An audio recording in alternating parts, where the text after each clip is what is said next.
le soleil se lève, le travail a déjà commencé depuis longtemps pour une nouvelle génération de Martiniquais.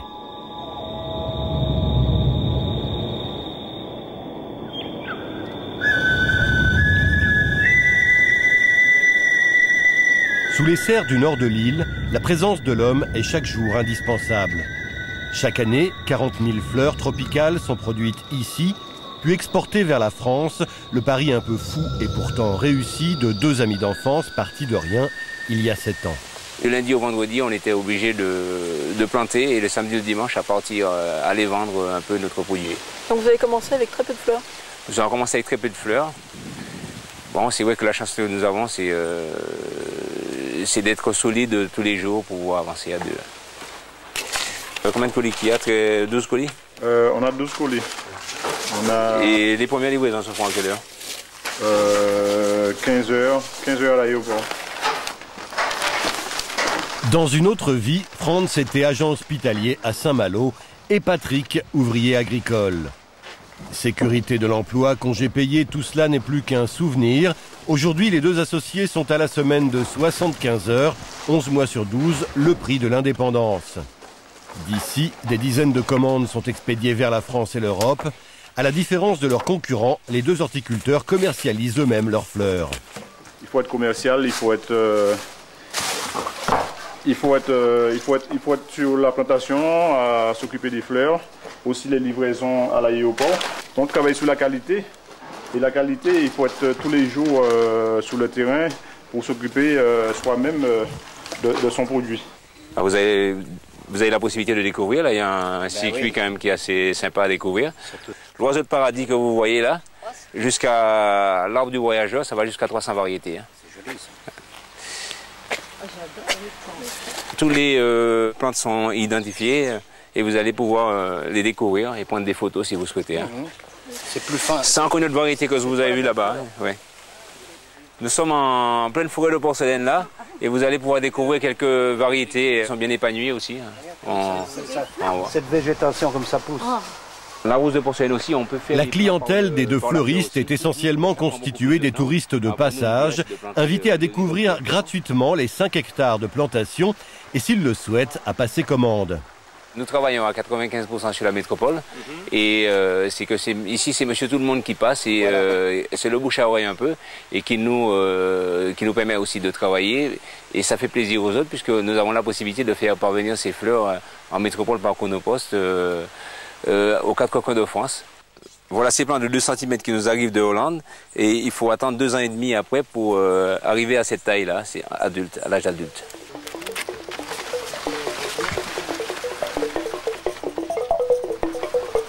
Conçue en Afrique, Indonésie ou au Costa Rica, chaque espèce est en effet importée de Hollande sous forme de petites pousses qui mettront près de 3 ans à grandir, un investissement qui s'élève à 100 000 €.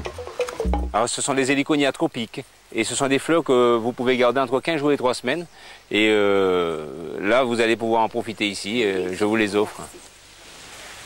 Alors c'est la serre de nos débuts, alors c'est là qu'on a commencé nos premières cultures. Ça permet de protéger. Pour en arriver là, les deux associés ont réinvesti chaque centime de bénéfice. Ils n'ont d'ailleurs pas eu le choix, aucune banque de la place n'a jamais concédé le moindre prêt. Est-ce que vous savez que cette plantation n'a jamais reçu aucune aide des banques, aucun prêt? Ah bon? Ben ça j'ignorais. Ah oui, on ignore. C'est par amour du terroir que vous êtes mis dans le... Oui, c'est parce que nous avons commencé, parce que bon, c'était une idée depuis très jeune, et nous avons commencé... Oui, et moi à ce moment-là, je serais pour que vous soyez tout de même aidé pour développer, s'il y a encore possibilité de faire quelque chose. On n'a pas pu avoir de garantie, alors sans garantie on ne peut pas avoir de prêt, et c'est un peu dommage. Nous avons été même très en colère, puisque à faire beaucoup de démarches, administrativement, personne ne voulait nous comprendre, nous suivre. Jusqu'à maintenant, si on a les beaux jours devant nous, c'est parce que nous avons pu nous serrer les coudes pour avancer. Hormis une petite aide de la région, le domaine n'a pas eu droit non plus aux subventions. L'affaire est pourtant bien gérée. En 7 ans, elle n'a subi aucune perte.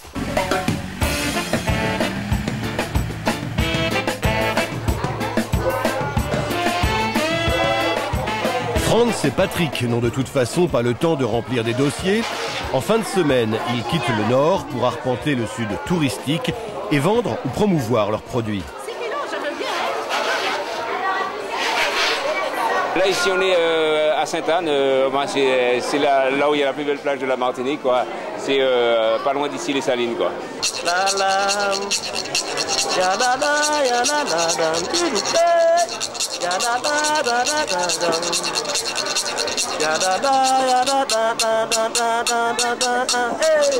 Bah, ici, c'est le producteur au consommateur, il n'y a pas d'intermédiaire. Hein, et c'est ce qui fait un peu que les prix ne sont pas aussi élevés et que le client surtout s'en compte, quoi. Tous les soirs, il faut aussi livrer les colis de fleurs à l'aéroport lorsque les clients embarquent. Vous avez 3 paquets. 2 heures de route pour un service qui n'est pas facturé aux clients. Voilà. Vous ramenez un petit bout de la Martinique chez vous? Oui, beaucoup de morceaux de Martinique, des fleurs, du ponche, et des souvenirs. Voilà. Ça fait toujours un plaisir de vous revoir peut-être Christelle l'année prochaine. Très bien. Au revoir. La tournée ne s'arrête pas là. D'autres commandes sont acheminées vers Chronopost pour une livraison express sur la métropole. Tous les jours, les colis blancs des 2 fleuristes croisent les colis jaunes de Colipaís, une jeune société exportatrice de produits locaux et principal client de Chronopost en Martinique avec 30 000 colis expédiés par an. En 48 heures, tous ces paquets traverseront l'Atlantique. Les fleurs font l'objet d'une attention particulière. Vu la dimension des sacs, ils savent déjà que ce sont des fleurs, ils prennent beaucoup de précautions avec. Et les cartons de Colipaís sont sous palette.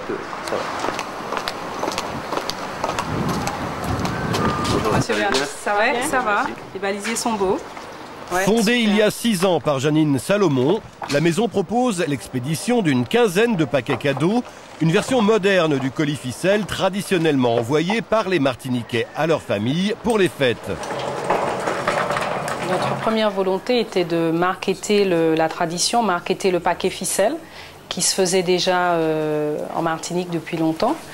Et nous avons souhaité, donc, à travers ce paquet ficelle, qui est aujourd'hui moderne, valoriser les productions locales.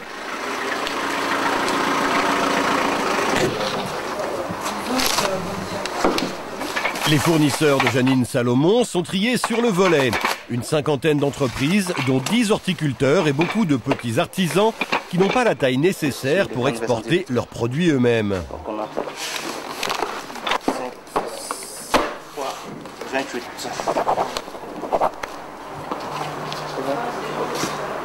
La difficulté des petits faiseurs, c'est certainement un petit peu un manque d'outils industriels, ne leur permettant pas de fabriquer des grosses quantités. Et peut-être un marché un peu restreint. C'est vrai que quand on est sur une île, les clients sont forcément limités. Il faut savoir qu'aujourd'hui, la plupart des matières premières sont importées. Donc il y a des coûts de fret très importants depuis la métropole. Donc je pense que ça forcément ça grève un petit peu les budgets. Les marges sont faibles et c'est vrai qu'il faut rattraper par le volume. Coût du fret, octroi de mer, aux Antilles et les produits importés, comme ici les cartons d'emballage, coûtent en effet 20% plus cher. On emballe nos produits dans des cartons, des boîtes en polystyrène. Et c'est vrai que ces produits sont importés. Donc il y a 2 aspects. Déjà, pour avoir des prix au niveau des fournisseurs de métropole, il faut importer des conteneurs complets. Et puis après, il faut avoir les surfaces de stockage. Donc c'est vrai que ça demande d'avoir une trésorerie suffisamment confortable pour supporter ces surcoûts. Les entreprises doivent donc produire davantage pour asseoir leurs marges. Mais à l'export, le coût du fret vient de nouveau gréver leur compétitivité. C'est vrai qu'on a eu plusieurs cas d'entreprises qui faisaient d'excellents produits et qui ont arrêté leur activité. Donc je pense que les conditions ne sont pas particulièrement favorables pour que des petites entreprises agroalimentaires puissent s'installer ici. 7 ans après sa création, cette société emploie 10 à 50 salariés selon la saison et réalise un chiffre d'affaires de 2 millions d'euros. En Autriche, donc si vous avez choisi le pays d'Autriche, donc vous avez un supplément de 40 euros. C'est un plaisir, c'est une activité qui est agréable dans le sens où on fait plaisir aux gens. Tous les jours, on envoie des colis pour des gens notamment qui sont loin, qui souffrent du froid. Donc c'est vrai que c'est une activité qui est très agréable. Populaire en Martinique, le concept n'a pourtant pas convaincu le circuit bancaire. Pour investir, la gérante et ses associés n'ont pu compter que sur leurs fonds propres et leur travail. Janine Salomon est sur le pont 12 heures par jour. Je ne sais pas si c'est propre aux Antilles, mais on aide souvent les entreprises longtemps après qu'elles aient commencé. Donc c'est vrai que si on avait attendu uniquement sur ces aides, Colipay n'aurait pas vu le jour et n'aurait pas perduré. Et combien de temps avant d'obtenir le premier prêt bancaire? Longtemps, 5 ans. La jeune chef d'entreprise met aussi ses week-ends à profit pour parfaire ses connaissances juridiques. Elle prépare en effet un diplôme de gestion de 3e cycle en formation continue. Tu trouveras l'annulation. Allez, venez voir Tati Marraine. Venez voir Tati Marraine. Allez mon bébé. Je lui fais un gros bisou, un gros Et même le dimanche, alors que Janine s'accorde quelques instants de repos en famille, inévitablement, la conversation en revient vite aux questions professionnelles. C'était la dimension juridique de la vie de l'entreprise. Donc ça concerne, ça aurait intéressé Laurence. C'est un point incontournable. C'est très très riche, très intéressant. S'il te plaît, tu passes à pâte brisée pour faire les 4 quarts. Hein. On va les mouler là. Hein. D'accord? Pour un petit artisan, la recette du succès est toujours la même. Ce pâtissier est à pied d'œuvre dès 3h30 le matin et ne décroche pas avant 15h. Alors les secrets de fabrication, ça se donne de chef à chef. Et jamais à quelqu'un qui n'a pas la profession. Essaye de casser les œufs comme on t'a appris à l'école. Depuis 2 ans, Samuel Godard travaille avec Colipay qui exporte 10% de sa production, gâteaux coco, macarons et autres recettes traditionnelles. Ça s'appelle donc Robinson, c'est un gâteau local. On va mettre donc la confiture qui est une confiture locale de goyave avant donc de rajouter par-dessus la pâte à 4 quarts par elle-même. Tu prends la cuve et puis tu vas terminer le 4 quarts hein, pour faire les Robinsons. Tu as des cornes là-bas, Joseph. Hein, Donc tu essayes de bien me lisser la surface, Joseph. Hein, et puis par la suite, on va donc finir le quadrillage. Hein. Il y a 7 ans, son CAP en poche, Samuel a démarré l'affaire avec quelques milliers de francs. Aujourd'hui, sa pâtisserie livre plus de 100 clients du nord au sud de l'île. On se bat, on essaye donc de livrer un peu les stations-service et les épiceries, les supermarchés, les hypermarchés, avec les avantages mais aussi les inconvénients que cela représente, en sachant que ce sont des personnes qui ne vous payent pas au comptant, en tout cas pas la livraison. Donc il y a des délais de règlement qui sont relativement longs. Et c'est difficile pour une petite entreprise comme la mienne hein, de gérer tout ça, surtout lorsqu'on n'a pas forcément beaucoup de trésorerie. Est-ce qu'on peut dire que ça vous met en danger pratiquement en permanence? Tout à fait, parce qu'on a des fins de mois très difficiles. Et ça génère forcément un certain nombre de dettes, parfois des dettes sociales et aussi des dettes fournisseurs. Donc on essaie de faire traîner tout ça, mais ce n'est pas vraiment une gestion, je dirais, tout à fait saine.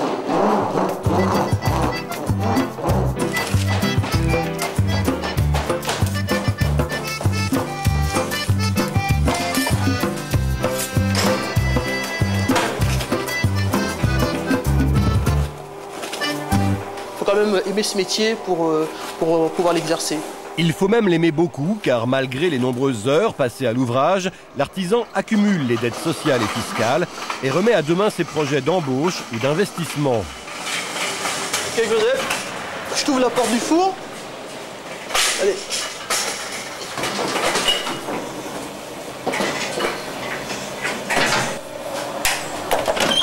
Alors c'est vrai que l'idéal, ce serait de pouvoir être, on va dire, automatisé. Avec une machine qui fait ça pour gagner du temps, hein, forcément. Et bon, ça demanderait un certain investissement que pour l'instant, en tout cas, je ne peux pas me permettre. Un rêve aussi, celui de monter un point de vente, car à 35 ans, Samuel est toujours chez ses parents. L'atelier est installé au rez-de-chaussée de la maison familiale. Je me plais bien ici quand même, hein, mais c'est vrai que quelque part, j'aurais peut-être bien voulu avoir un point de vente me permettant d'avoir, je dirais, de l'argent frais. On parle beaucoup des fonds européens, mais pour avoir étudié la chose avec mon expert comptable, c'est un dossier relativement lourd et il faut attendre longtemps avant d'avoir ne serait-ce qu'une réponse. Hein. Non, ça c'est peut-être mieux que ce que tu as l'habitude de faire. Oh oui, ça a pas mal réussi. Ah ouais? On choisit nouveau un biscuit, c'est mieux. Tu trouves? Oui. Ah ouais, bah tant mieux, hein. S'ils sont encore mieux que d'habitude, c'est bien. Bon, ce sera l'heure là. Hein. Allez, je prends ça pour partir. Ok, d'accord. Allez. Oui, bonne journée. À plus tard. Allez, à plus tard. Hein. Allez, bye bye. Samuel résume ainsi sa situation, convaincu qu'un emprunt bancaire et une simplification des démarches administratives lui ouvriraient de nouvelles perspectives. Si j'arrive à m'automatiser et vraiment rentrer dans le créneau de l'exportation, je pense que vraiment ça pourrait créer pas mal de débouchés pour moi. Ouais. C'est pas évident quoi, de décrocher un prêt, quoi. Et donc il faut se battre. J'ai vraiment l'impression d'être tout seul et de ne pas être accompagné alors que j'ai quand même une réelle volonté de m'en sortir. Qu'est-ce qui pourrait créer le déclic? Simplifier toutes ces démarches qui sont quand même relativement longues et puis que ça aille beaucoup plus vite, quoi. Et puis nous faire un peu plus confiance parce que, à ce qui paraît, on est quand même l'artisanat la première entreprise en France. Allez, Robinson. D'accord. Comment allez-vous? Monsieur Godard, ça va bien? Ça va. Alors les produits, comment ça se passe? Ouais, ça va bien. Ça va bien? Ouais, le gâteau au coco, c'est... Ouais, ça va. Ça a plu beaucoup. Par contre, ce qui serait bien, c'est peut-être de tester d'autres parfums, d'autres confitures, parce que les gens sont sans arrêt demandeurs de nouveautés. Tout à fait. Peut-être abricot pays, ce serait peut-être une bonne idée d'essayer. Ça serait bien. Hein? Abricot, ananas. Des fois, je pense qu'on nous reproche, nous, Martiniquais ou Antillais, on nous reproche souvent d'être un peu assistés, un peu en attente de tout ce qui vient de l'extérieur. Donc aujourd'hui, j'estime qu'on a un rôle à jouer et j'ai en tout cas pour ma part un rôle à jouer dans ce changement de mentalité, dans cette évolution. Dans la qualité d'un rhum, il y a plusieurs étapes. La partie primordiale, c'est quand même le terroir qui joue énormément, la qualité de la matière première. La qualité d'une canne va d'abord être sur sa concentration en sucre et sur son rendement à l'hectare. Et c'est vrai qu'on bénéficie d'un terroir exceptionnel puisqu'on a les cannes les plus riches en sucre de toute l'île. À 32 ans, Grégory Vernon-Nesson dirige la distillerie familiale que son grand-père, ingénieur chimiste, a créée en 1931 au Carvet, sur la côte ouest de l'île. Oui, j'oublie pas, vous en faites pas. Ah non, mais les documents, je vous les ai emmenés. Hein. Ma femme les a donnés à monsieur Branchet, parce que vous n'étiez pas là. Les 48 hectares de canne à sucre nécessaires à la fabrication du rhum s'étalent au pied de la montagne Pelée. La famille fait d'ailleurs partie des rares descendants de rescapés de la terrible éruption en mai 1902. Comme chaque année, la coupe démarre vers la mi-février. Les coupeurs, venus en grande majorité de l'île voisine de Sainte-Lucie, sont payés à la tonne.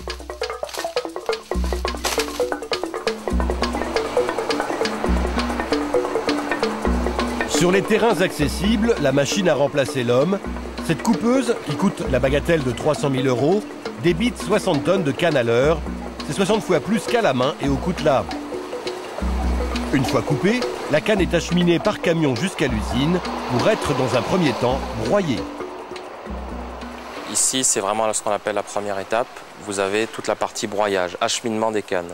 La canne arrive dans ce qu'on appelle une table d'alimentation, où elle est déchiquetée dans un coup de canne, où la canne est pressée afin d'en extraire le jus pour pouvoir préparer les fermentations. Pendant la saison de février à novembre, l'usine emploie 40 salariés, tous viennent d'horizons très divers.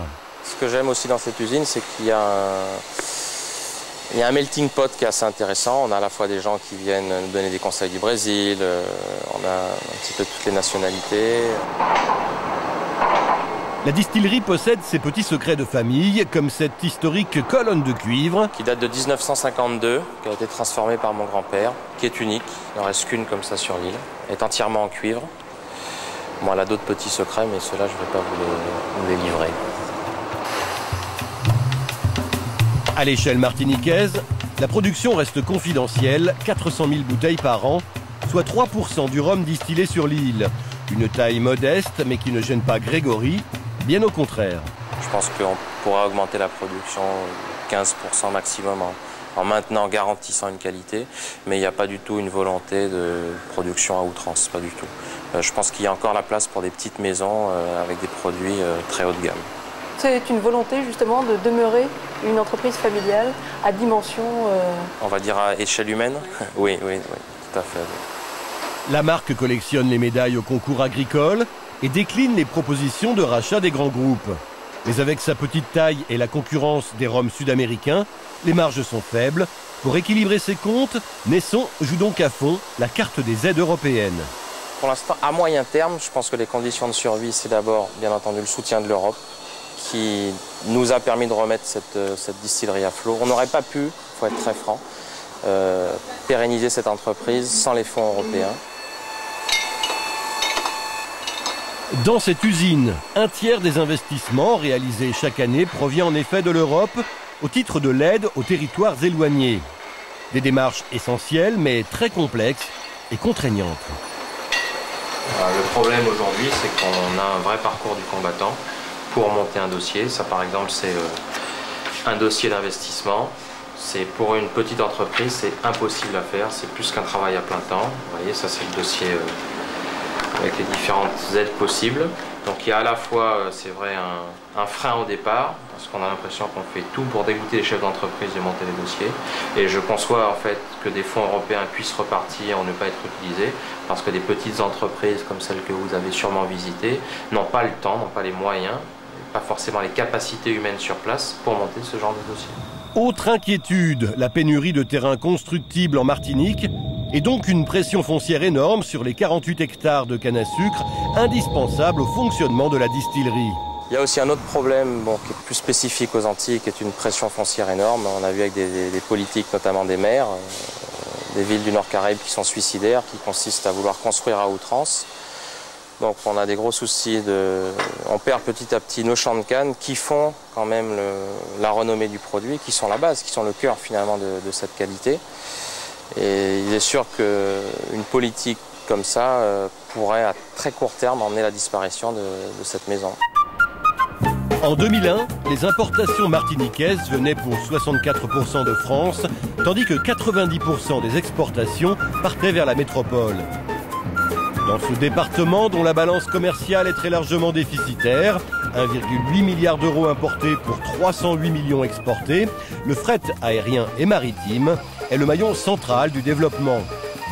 Ainsi, le manque actuel de concurrence dans le transport aérien nuit à la santé du tourisme et freine les exportations de produits frais.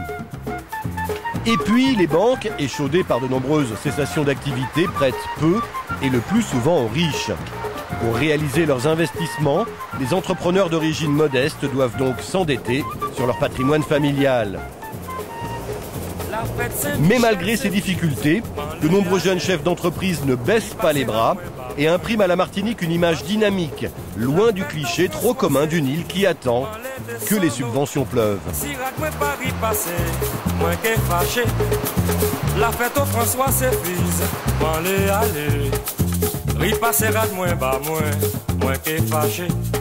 La fête au François s'épuise, m'en descendre. Si rate moins pas ripasser, moins que fâché. En bois, quatrième-moi, dis-moi, quatrième-moi, Monsieur Bago, quatrième-moi, Monsieur Popo, quatrième-moi, Monsieur Philippe, quatrième-moi, Monsieur Maxo, quatrième-moi, Monsieur Tigui, quatrième-moi, Pagadak, Pagadak, quatrième-moi, Pagadak, Pagadak, quatrième-moi, Madeden, quatrième-moi, quatrième-moi, quatrième-moi, aïe aïe aïe, quatrième-moi.